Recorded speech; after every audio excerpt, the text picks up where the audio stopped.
Hola mis queridos videoespectadores,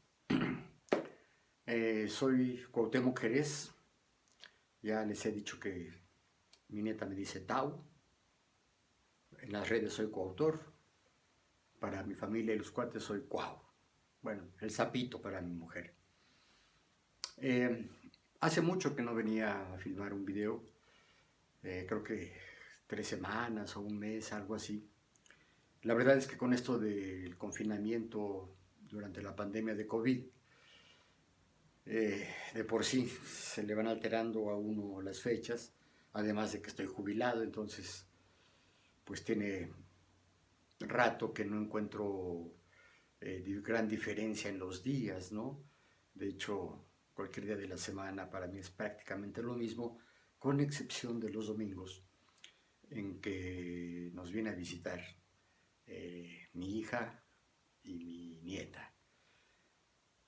Eh, Pero aún así, de pronto, pues ya no sé, pudo haber consultado aquí en el telefonito a ver de qué fecha es la última filmación que hice, pero tampoco quise hacerlo, dije, bueno, pues así como voy, ¿no? Eh, Hoy es martes 11 de agosto ya, y bueno, la razón por la que me ausenté fue eh, una, una profunda pena. No sé si en algún video les platiqué, creo que sí, que tenía a mi primo, el más querido de mis primos, un primo que fue casi mi hermano, que entró al hospital, le hicieron una primera intervención para colocarle unos catéteres, porque había una sospecha, ya sea de una infección muy severa o bien de un tumor en el páncreas, en el duodeno o por ahí.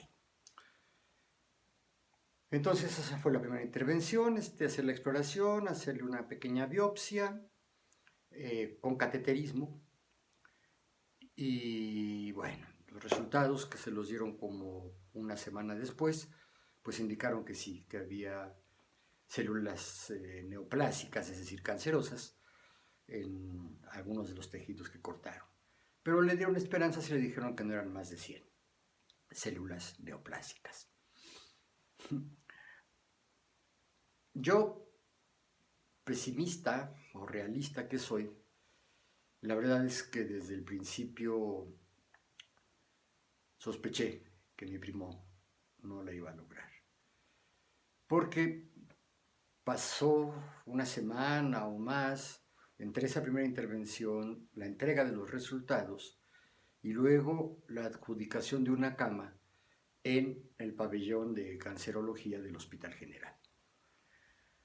Eh, entonces, yo he sabido de otros casos, por lo menos dos amigos cercanos, que tuvieron el mismo síntoma, se pusieron amarillos de un día para otro, no parecían tener ningún malestar, ni inflamaciones, ni fiebre, sino simplemente amarillos.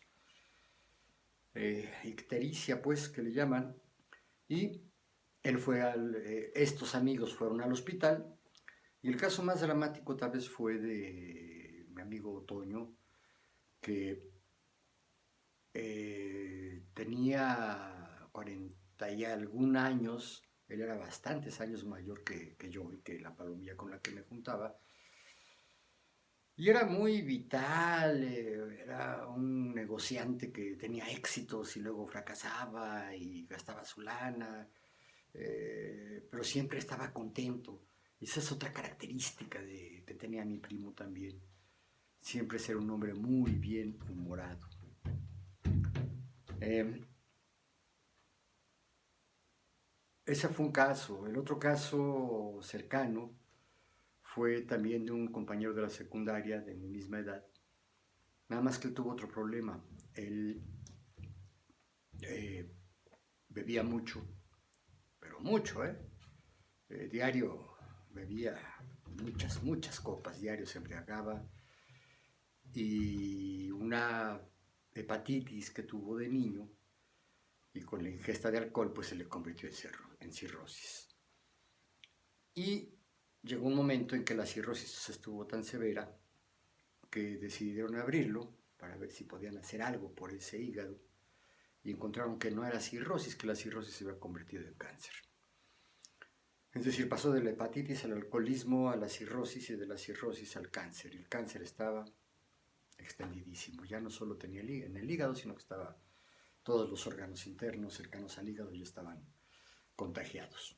Igual, lo cerraron, lo mandaron a su casa y murió a los pocos días. No fue el caso tan exacto como el de mi primo, porque después de que por fin le dan una cama en el hospital, pues lo programan a los 3 días para... No, también le dan una semana después porque lo iban a nutrir, porque encontraron que estaba anémico y estaba desnutrido y estaba deshidratado.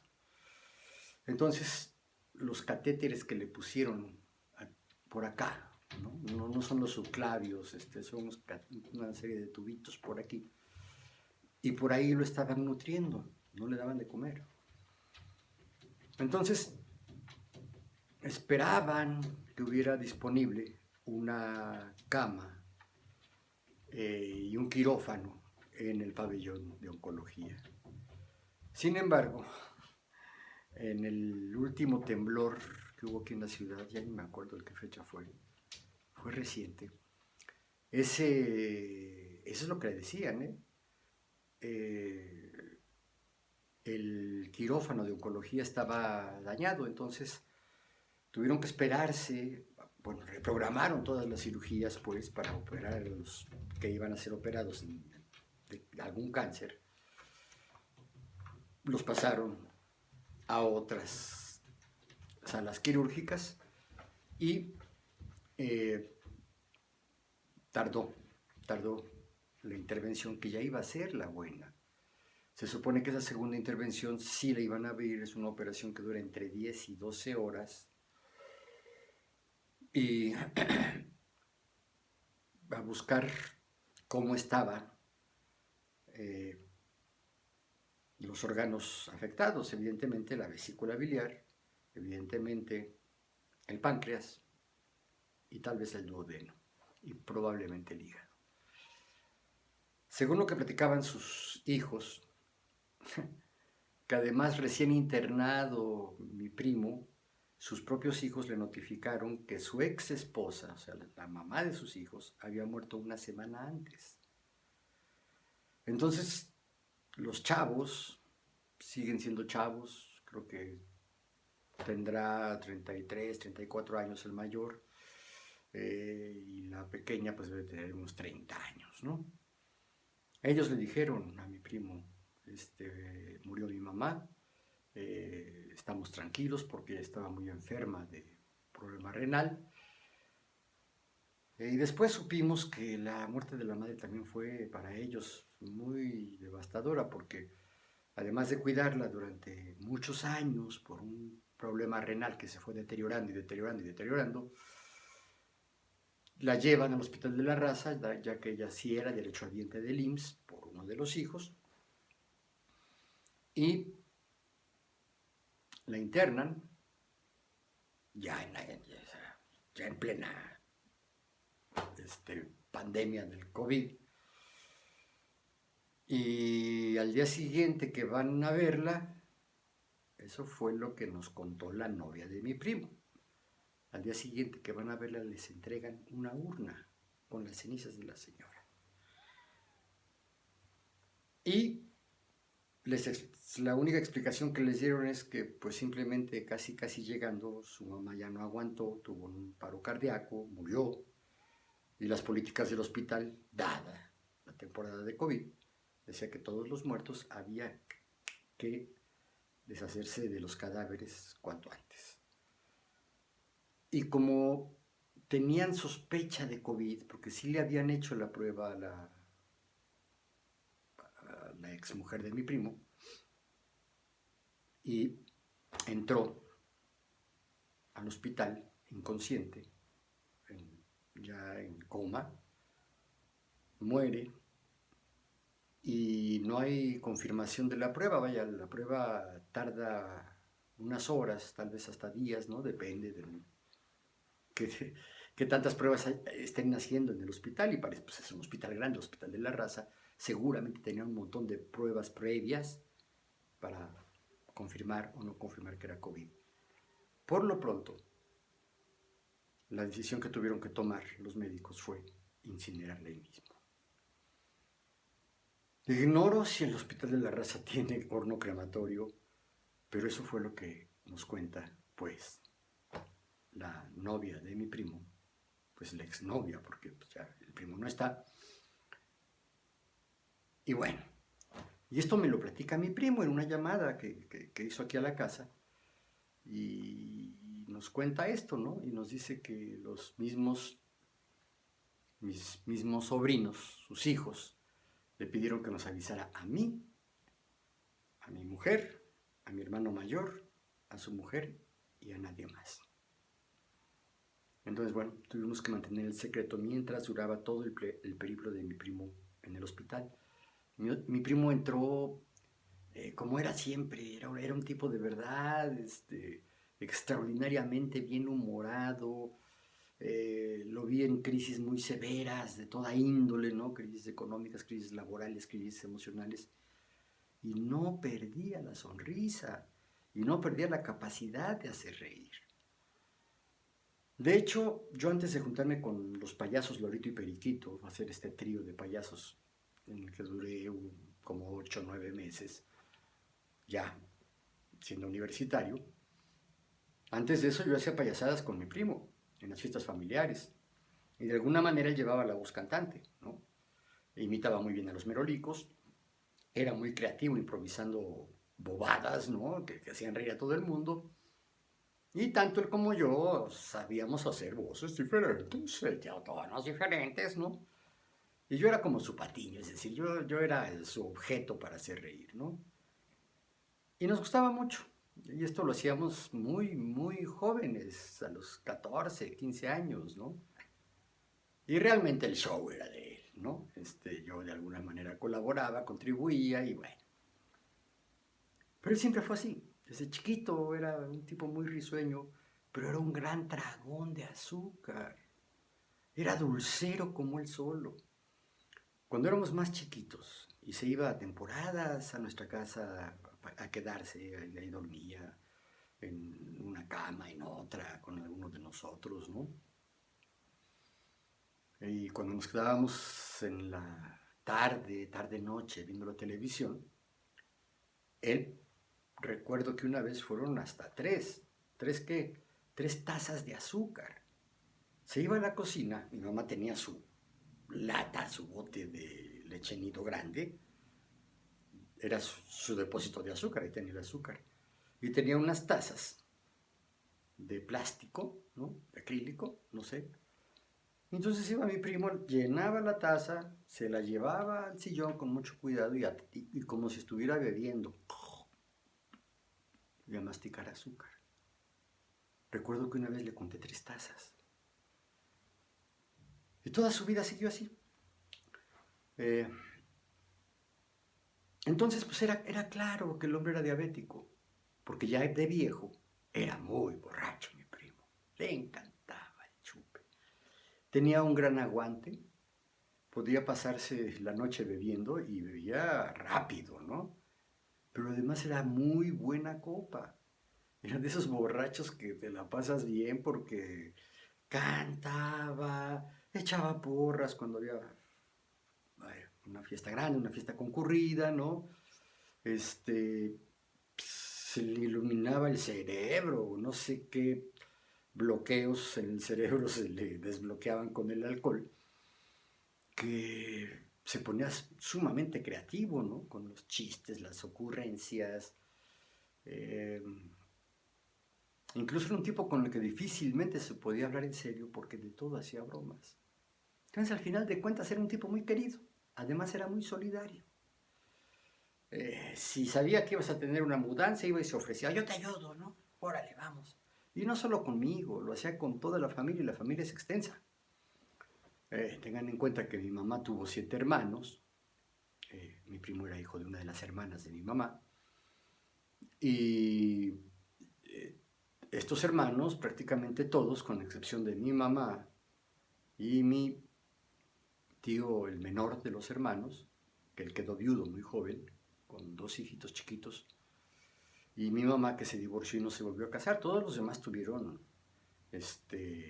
más de un matrimonio, ¿no?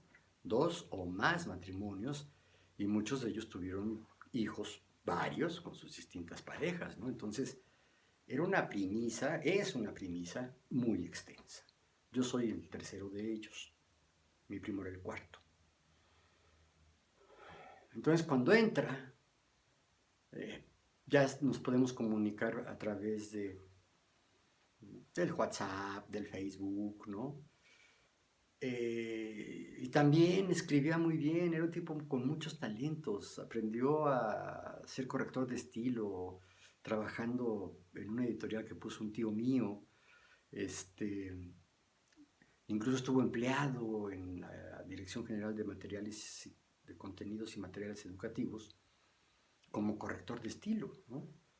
Entonces, para mí una delicia escribirme con él, porque además se nos daba, ¿no? Como que nos estimulábamos mucho mutuamente para hacer gracejadas, escribir cosas chistosas, ¿no? Bromearnos. Ya no se diga cuando estábamos juntos, ¿no? Al final de los años, en estos últimos años, yo no era el primo favorito era mi hermano mayor. Y también es otro tipo que es súper tranquilo, no es tan chistoso como él o como yo, pero siempre está de buen humor, no pelea, si hay canto canta, si hay una porra la echa, ¿no? Aprendió a bailar con su mujer, que es de una familia de muy buenos bailarines. Yo no aprendí a bailar jamás en la vida, ¿no? En fin, este es, así era mi primo Tona, así entró al hospital, así pasó su primera operación. Estuvo varios días teniendo que dormir boca arriba porque pues con el dren que le pusieron a la altura más o menos del ombligo para que la infección que tenía encontraron que era el páncreas, pues que estuviera drenando, ¿no? A pesar de que ya sabían que era una infección de origen canceroso, ¿no? Entonces, cuando ya por fin lo dan vaya, lo aceptan en un quirófano, cuando ya hay espacio para ir en un quirófano, se va de muy buen humor y hace una filmacioncita, un pequeño video que filma, supongo que uno de sus hijos, y se despide contento, diciendo todo va a salir bien, ya con esto me voy a curar, ya después, pues no sé cuánto tiempo voy a estar aquí convaleciendo, pero pues nos vemos pronto, dice, para regresar a las andadas, ¿no? Y regresar a mi vida cotidiana. Esa vez, en esa filmación, yo recordé los casos que les acabo de platicar al principio del video y sospeché muy seriamente, temía muy seriamente que mi primo no lo iba a hacer, que no iba a salir del hospital. Bueno, ¿para qué les cuento más? Tristemente así fue. Le tuvieron que hacer otras 2 intervenciones, porque sale de esta primera, por supuesto, sale sedado, inconsciente, tarda 2 días en volver, vuelve, está unos cuantos días en terapia intensiva, en la sala de cuidados intensivos, y luego por fin lo mandan a piso, que le llaman, es decir, una cama normal, donde ya podía estar con las visitas que el hospital permitía, y creo que el hospital permite 1 o 2 visitas a lo sumo, ¿eh? Creo que es una de guardia y una adicional de entrada por salida. Entonces, bueno, pues ya fue un éxito, ¿no? Sí, salió de la operación, qué bueno. Nos escribimos esa tarde, manda un videíto, se le ve contento, pero yo le veo el color muy feo, muy raro, un color cetrino. Él era muy moreno, los ojos muy hinchados, la nariz un poco deformada. Y a la mañana siguiente lo van a ver los doctores, encuentran que tiene mucha temperatura y que el tren está supurando líquidos, pus, bilis, sangre. Lo raro fue la sangre. Entonces dijeron, no, aquí algo no quedó bien, va de nuevo. Entonces, también hay una pequeña filmación donde él está sentando, lo están sentando en la silla de ruedas, él se está acomodando el cubrebocas y alcanza a decir, tranquilos, familia, voy a estar bien, todo va a salir bien, pero la mirada era de terror. Y yo ahí ya tuve la certeza, mi primo no la va a hacer, no la va a hacer, algo está presintiendo, se siente mal, está asustado, ¿no? Se veía muy asustado. Yo nunca en la vida lo había visto así. Su mamá murió antes que la mía y ni siquiera en ese momento de duelo, porque perdió a su madre, lo había visto así. Y ahí fue donde yo dije, no lo va a hacer. Pasa esa tercera operación. Es decir, es una segunda operación más bien. Primero fue cateterismo, luego sí fue una intervención. Luego va a la segunda operación para revisar qué es lo que había quedado mal. Y ya no sale de terapia intensiva, ¿no? Los informes que nos daban, pues quienes iban a estar con él, a estar de guardia, que eran sus dos hijos, algunos de sus sobrinos directos, también sobrinos míos, pues daban reportes muy escuetos, ¿no? Sigue delicado, y sigue delicado, y sigue delicado. Todo a través de un chat que la novia creó e invitó a algunos de los parientes. Entiendo, después nos dijo que entre mi primo y ella construyeron ese chat y pusieron a los invitados, ¿no? Al chat. Ellos los definieron y faltaba mucha gente, mucha gente. Y bueno, a mí me resultaba desesperante porque fue un rezadero. Yo hasta me conflictué con una de mis tías, de hecho la única tía que me queda, nada más queda esta tía que es la penúltima de los hermanos, el último de los hermanos, mi tío Amador, que fue gran amigo también de mi primo, y el mayor de los hermanos, que tiene 93 años, y está enterito el hombre. Claro, con 93 años, ¿no? Pero está lúcido, de repente se le va el avión, pero habla, se echa sus traguitos, pasea, ¿no? Come de todo, está bien. Y los dos menores, ¿no? De ellos solo estuvieron en ese chat la tía, mi tía que fue comunista en su momento, casada con un comunista. De hecho, todos fueron comunistas, todos mis tíos, ¿no? Y mis primos, pues recibimos, ¿no? Los hijos de esta familia, pues recibimos un poco esa herencia, ¿no? Pero creo que ninguno se la tomó en serio porque era un rezadero y un manden oraciones y manden plegarias y pidan por tona, ¿no? Y yo no tengo nada de eso, no se me da, no me la sé, no creo simplemente, ¿no? Entonces pues yo decía, pues yo no, yo mando buenas vibras, ¿no? Entonces cuando mi tía pone muy al principio del chat, todos estamos en oración por Tonatiuh, yo le puse, no todos, a ver, permítanme.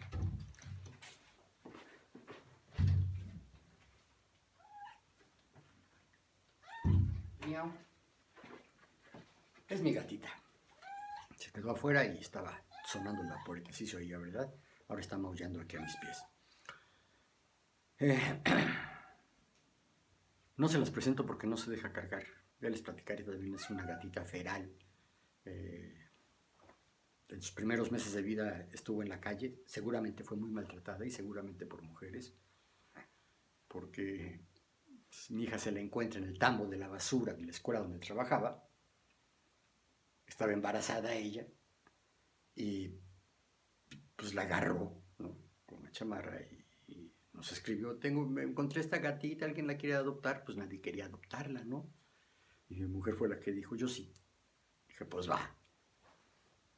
Así llegó aquí, estuvo más de 2 semanas escondida atrás de los libreros, abajo de los sillones, ¿no? Porque no se llevaba con nadie. Y salía furtivamente a comerse un poquito de la comida que le dábamos, jamoncito, pollito y agua, ¿no? Hasta que un día por fin salió y brincó a mis piernas, ¿no? Se acomodó allí. Y entonces a la fecha es mi gata, no se lleva con nadie más. Bueno, entonces cuando yo me encierro para algo, pues ella quiere estar, ¿no? Y luego se quiere salir, no tarda en empezar a dar lata para salirse. Pero bueno, les platicaba que yo me impacienté mucho en ese chat, porque para empezar, los informes médicos para mí eran muy escuetos, no me decían nada, está delicado, sí, sí está delicado, pero ¿qué significa? Y yo lo comparaba con el momento en que estuve internado, mi internamiento hospitalario más grave, les he platicado. Yo tuve un paro cardiorrespiratorio que duró casi 20 minutos. A mi mujer le dijeron que o me moría o quedaba en estado vegetativo, ¿no? Fue el primer informe que le dieron. Pero a mí me sacaron y durante varios días el reporte de los médicos era sumamente grave con alto riesgo de muerte. Yo escribo eso, ¿no? Oigan, pues, mientras los médicos no digan algo de esto, pues creo que hay esperanza, ¿no? La verdad es que hasta tratando de convencerme a mí mismo, ¿no? Y entonces reacciona el hijo de mi primo, mi sobrino, su hijo mayor, y dice, tienes razón, tío, claridad, está muy grave. Y es probable que necesite una cuarta intervención, porque además se le complicó, como yo también tuve una complicación, de una neumonía hospitalaria, cuando te intuban para ayudarte a respirar y te sedan para que la parte consciente del cerebro, es decir, el lóbulo frontal y toda la corteza cerebral, se duerman. Y entonces ya nada más quedé trabajando las partes internas del encéfalo, el bulbo raquídeo, el cerebelo,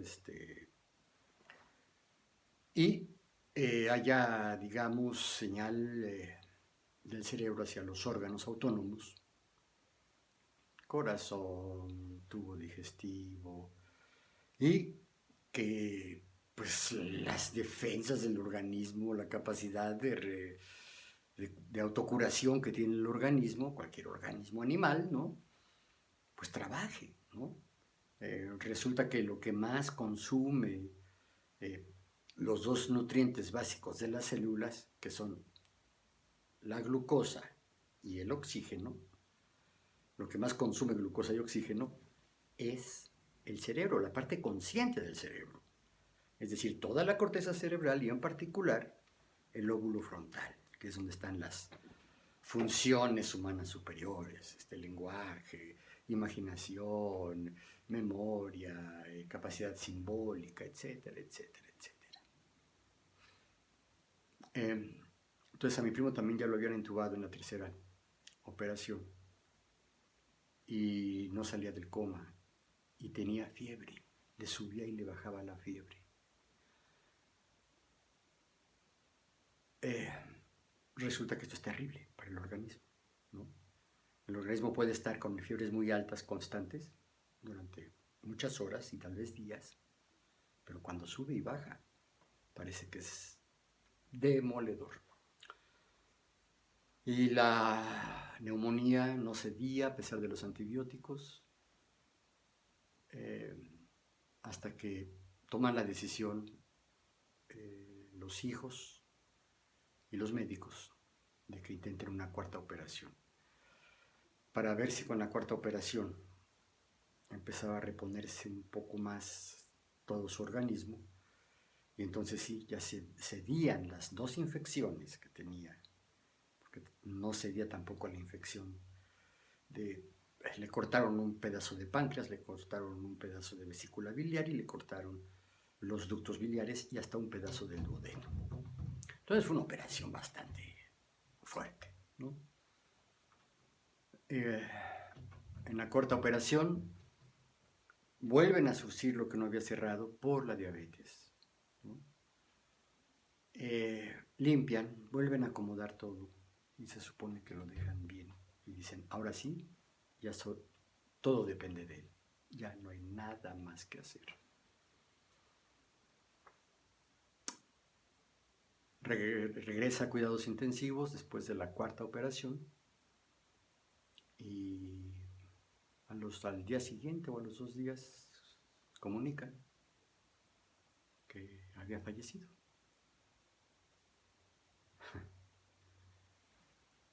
Fue muy doloroso. Le he llorado, no mucho, no soy muy chillón.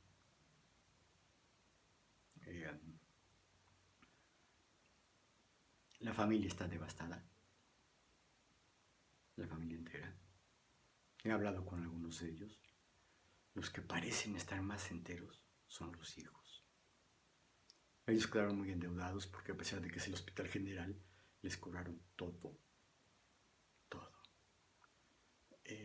Por supuesto echaron mano de las tarjetas de crédito. Y bueno, ya tengo varias semanas, 2, 3 semanas, no sé cuánto, en un duelo que me apega cuando me acuerdo. No me niego a recordarlo, no me niego. Me gusta recordarlo en todas sus facetas, porque así como tenía todas estas facetas de que era un hombre lleno de talentos, era un hombre amoroso, era un hombre solidario, era un hombre de un estupendo sentido del humor, era una gran compañía para la beberecua. También tengo claros, frescos. Yo nunca he caído en aquello de que todo el muerto es bueno, ¿no? Se muere el muertito y ay, qué bueno era, ¿no? Hasta Chava Flores tiene su canción, ¿no? Yo no. Yo tengo claro cuáles fueron los errores que mi primo fue cometiendo a lo largo de su vida.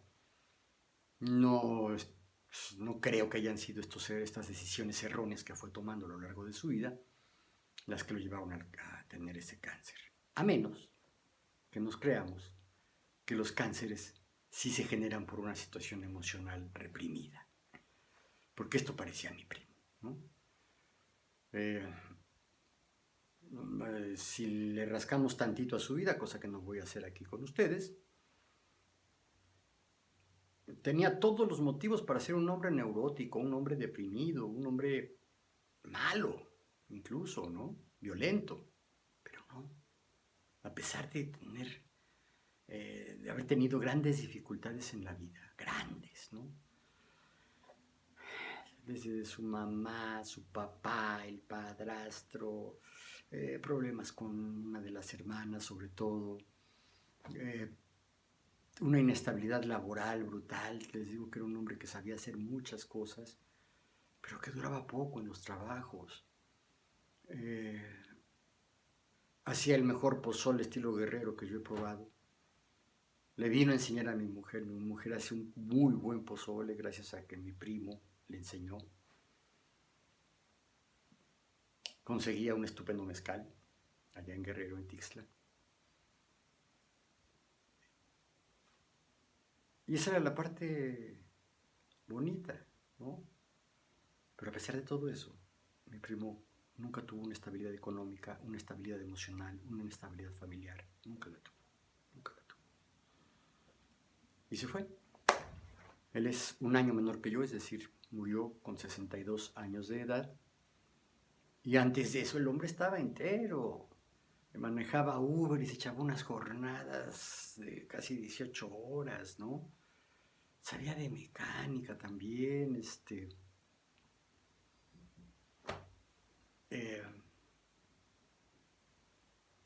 sí creo que fue una muerte prematura a pesar de todo. que pudo haber estado muchos años más con nosotros y ahora ya no está más.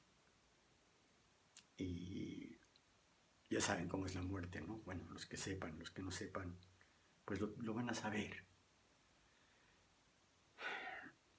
A lo mejor no estábamos juntos todo el tiempo, pero cómo se le extraña, ¿no? La simple certeza de que ya no lo voy a volver a ver entristece mucho. Saber que sufrió y saber que en sus últimos momentos conscientes estuvo lleno de miedo. Que peleó mucho con la burocracia del Hospital General para que lo aceptaran. Que él tuvo que ir a comprar muchas de las medicinas, ya enfermo, vaya. Pero les digo que tenía una enfermedad que él no acusaba más que en su palidez, en su ictericia. Y la verdad es que no había sentido ninguna ganas de venir a platicar. Y ahorita en lo que estaba instalando el tripié y poniendo la cámara y buscando un buen fondo, ¿no? Este es el cuarto que fue mi hija, al fondo está lo que era su closet, ahora es el cuarto de juegos de mi nieta cuando vienen aquí a la casa, o a veces el cuarto de las visitas cuando alguien se queda aquí a dormir, ¿no? Aquí decidí hacer este video.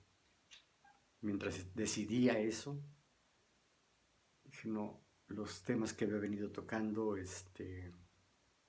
no me siento en condiciones de... voy a hablar un poco de mi primo y un poco más, porque ya he hablado de la muerte, de mi concepción de la muerte, pero ya no voy a hablar de la muerte, sino en un siguiente video. Y reforzadas estas ideas por la experiencia que acabo de tener de haber perdido al más querido de mis primos, a un verdadero primo, hermano o hermano primo, no sé. En fin, creo que ya estoy de regreso. Espero no tardar mucho tiempo en filmar el otro video, donde abundaré un poquito más en torno a esta idea de la muerte, ¿no? Y voy a hablar más de mi muerte, porque yo me morí durante 20 minutos y de hecho me revivieron en el hospital, ¿no? Así me decían en el hospital cuando estuve yo, el renacido. A mí no me gustaba, yo decía, yo soy un resurrecto. En fin, luego se los platico. Gracias por llegar aquí, soy Cuauhtémoc Jerez. Hoy no me voy a atrever a pedirles, no me atrevo a pedirles que le pongan like, no me atrevo a pedirles que se suscriban a mi canal, pero sí me atrevo a pedirles que si se les ofrece hacer un comentario, si lo creen pertinente, lo pongan. Gracias.